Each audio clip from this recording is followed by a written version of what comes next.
Alright, so the purpose of this video is basically to give an overview of what penetration testing is. Also, a part of this video, I will be looking at some tools that can be used to carry out penetration testing.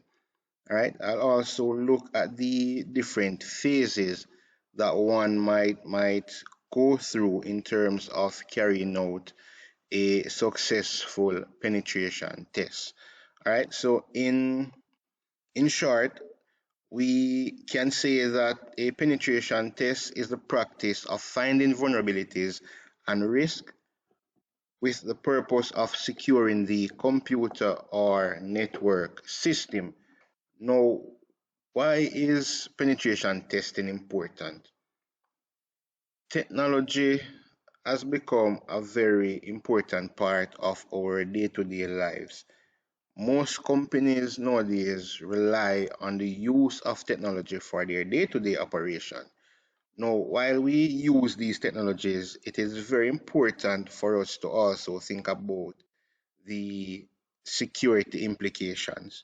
All right, what might happen if um, a system was incorrectly configured, or what will happen if a system was created and left without password protection, right? What might happen to the data that is being stored in a database if the database isn't properly secured?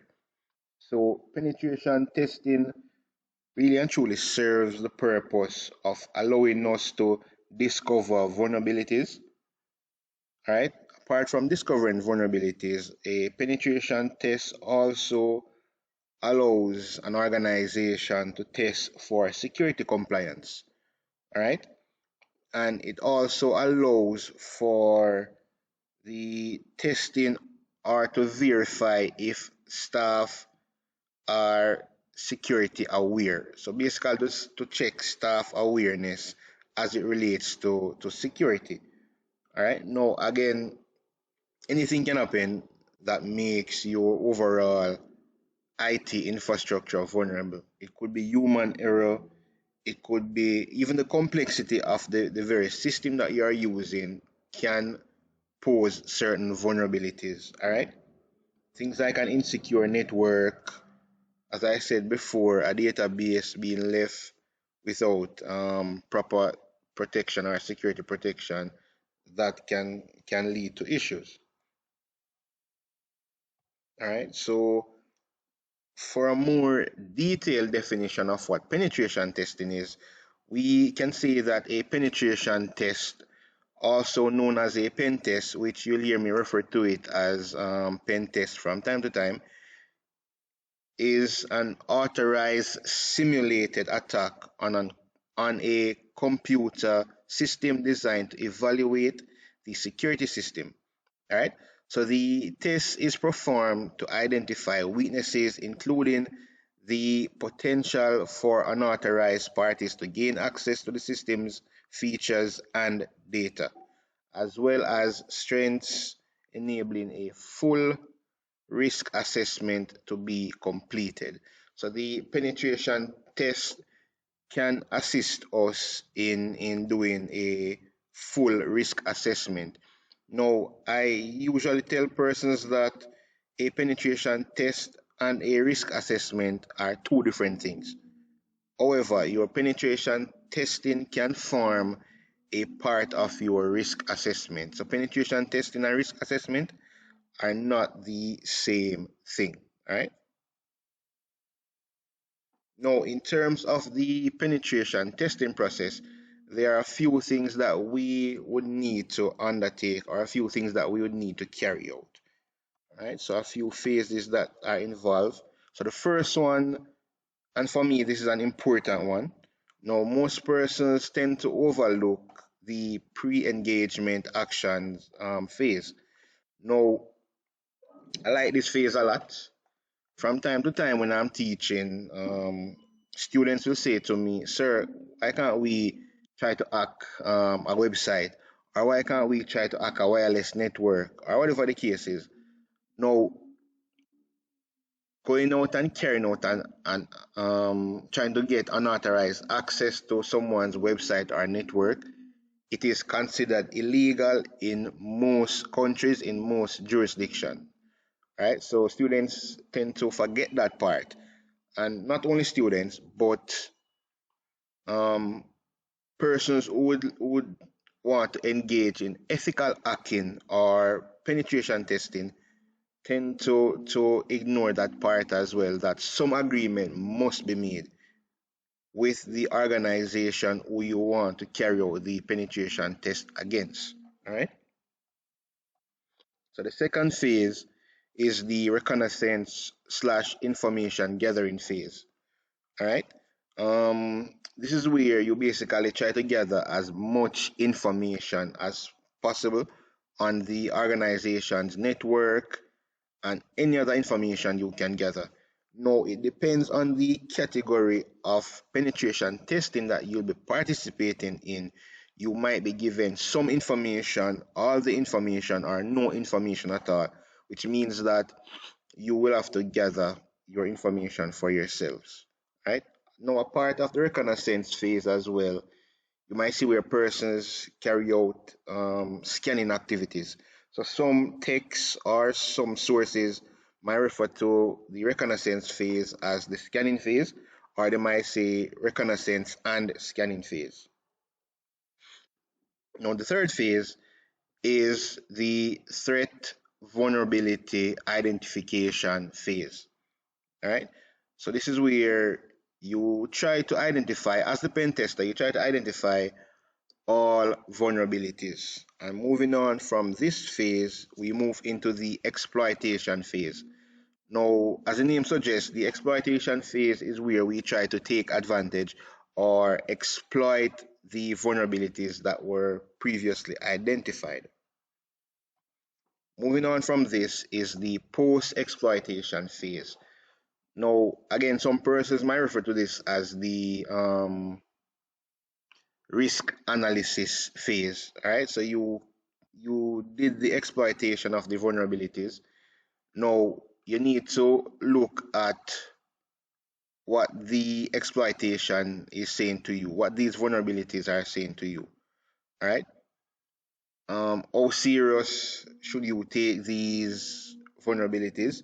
Right. You need to look at things in terms of what is the value of the assets that you might lose, or the value of the data that might be compromised based on the exploitation of the vulnerabilities that were identified. So you want to basically cover all of that in the post exploitation phase, and that will also now lead into the final phase, which is the reporting phase, where you are going to do some serious documentation of what was discovered from the exploitation phase, from you doing your risk analysis, and also from the vulnerabilities that were identified. Right, you're going to do up a serious document or a detailed document to cover all that was discovered.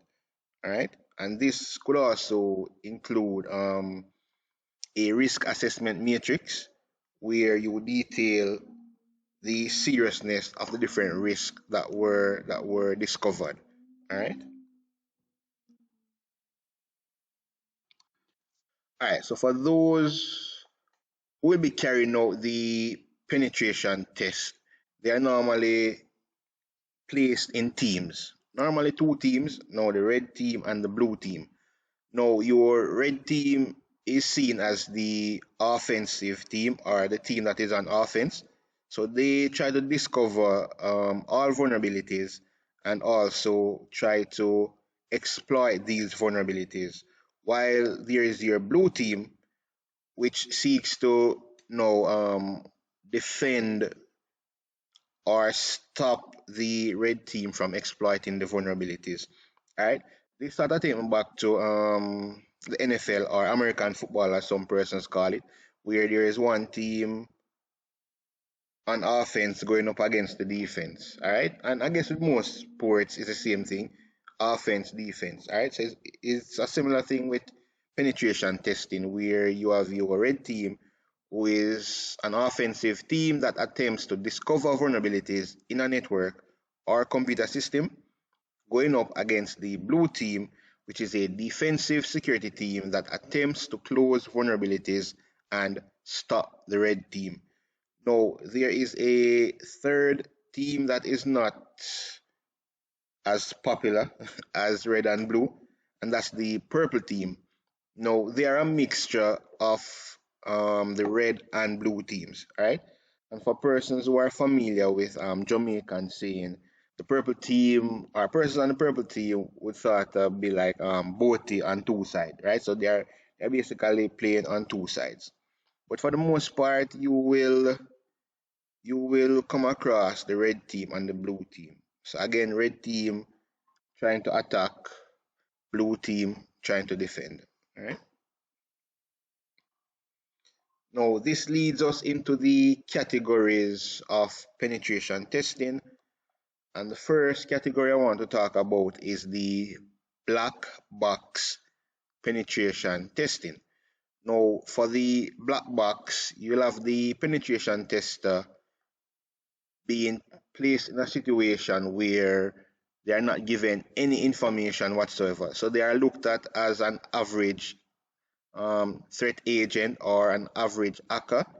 Right, so they are given no internal knowledge of the target system. So they will have to now carry out their reconnaissance on their own. They'll have to gather all information. Right. Now, secondly, is the gray box pen testing. And this is where pen testers typically have some internal knowledge of the network. And this could include user account and other information. All right. Other information that might typically relate to your network or other forms of data. Now, again, they are given some internal knowledge, not all, which means that they will have to as well carry out their own detailed reconnaissance or information gathering, right? And then finally, the white box pen testing, where the pen testers who are carrying out the white box test now, some persons might look at them as being privileged because they are given all information. Now, persons who are carrying out the white box testing might argue that even though they are given all the necessary data and information, their job is tedious as well because they have to now sift through all the data that was given to them to identify all potential points of weakness. All right. So again, when carrying out a pen test, it can be from a black box, gray box, or white box um, situation. All right. Now, specific types of penetration testing that are carried out. So, firstly, you can carry out a network penetration testing, and this is where you seek to look at the strengths of certain protocols. So, you might need to test the SSH protocol in place, right? You might need to see if the VPN being used or the firewall being used to keep out intruders from your network if it is the best, right? You might want to carry out wireless penetration testing as well, which might tie back into network penetration testing, but you can specifically look at wireless pen testing as well. There's also web application pen testing, where you might look at the APIs being used. You might look at how secure the backend of your application is, meaning the database that is tied to your web application, right? This might also include like mobile applications as well. Now, the next penetration testing I want to mention is physical penetration testing, which for some persons we sort of tend to not take this one very serious. But imagine a door is left open, you are defeating the purpose of all other securities that might be in place. because if an attacker gains physical access to your server, for example, they can do more damage than if it was a remote access. Right? Something that is also tend to be overlooked is social engineering testing. Now, this plays a very major role in terms of seeing how security aware the your system users are, right? Seeing how aware they are of things that they need to do to protect themselves and protect the overall system that they are using, right? Um, let's say for a bank and with the whole ATM and card scheming thing that is going on, card scheming that is going on. Users can be basically asked to do certain things that will now make them more secure. Now, moving on from social engineering testing, you might also want to carry out specific cloud penetration testing.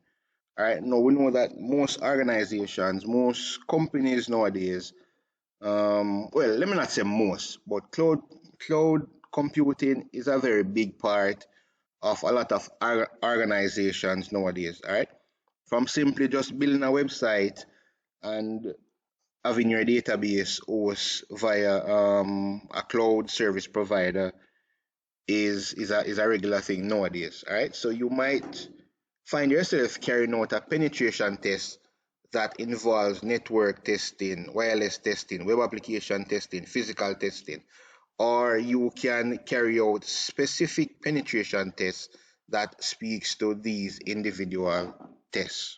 All right. Now, finally, I want to talk about some tools that are available for us to carry out different penetration tests. Right? These tools are very helpful. Some of them have been used for many years by different pen testers. Some of them pen testers cannot do without. Right? Something like Metasploit, for example, it's basically you would have heard the phrase Swiss Army knife, which means that it has different components, a lot of parts to it, right? A lot of functionalities to it. So Metasploit is the Swiss Army knife of penetration testing, right? Something like Nmap as well, which stands for Network Mapper, is used by a lot of pen testers, and it is good to assist us in identifying open ports on your network and things like that. Wireshark as well is a very good tool where it is used as a network analyzer. So it's used to analyze your network. Now, for something like password cracking, you could use John the Ripper. Something like Ashcat can be used as well to assist with the I guess the reverse hashing or the de-hashing of password if you may. Alright. SQL map is another good tool, especially if you want to identify SQL injections in your application. Alright. And overall, Kali Linux is one of those software, one of those tools, one of those operating systems that are used by a lot of by a lot of ethical hackers slash pen testers. All right, so Kali Linux is comes highly recommended. All right, and for that reason, the video that follows this one, I'm going to basically show you how to install Kali Linux in a virtual environment, and then we will explore some of the tools that come along with the Kali Linux installation so we can carry out our own brand or version of ethical hacking within the confines of what we are allowed to do. All right. So basically, until then, I would suggest that you do some reading though. Look over some stuff. Look up these tools as well, so you can be better equipped. Now, in terms of the field of security, um, we are constantly learning new things, we are constantly reading, we are constantly trying out new software, new tools, right? And again, remember it must be done within the confines of the law, all right?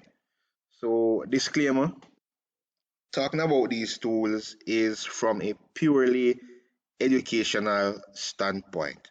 All right. But as I said, do your reading, do your research, and until I post the next video, I bid you farewell.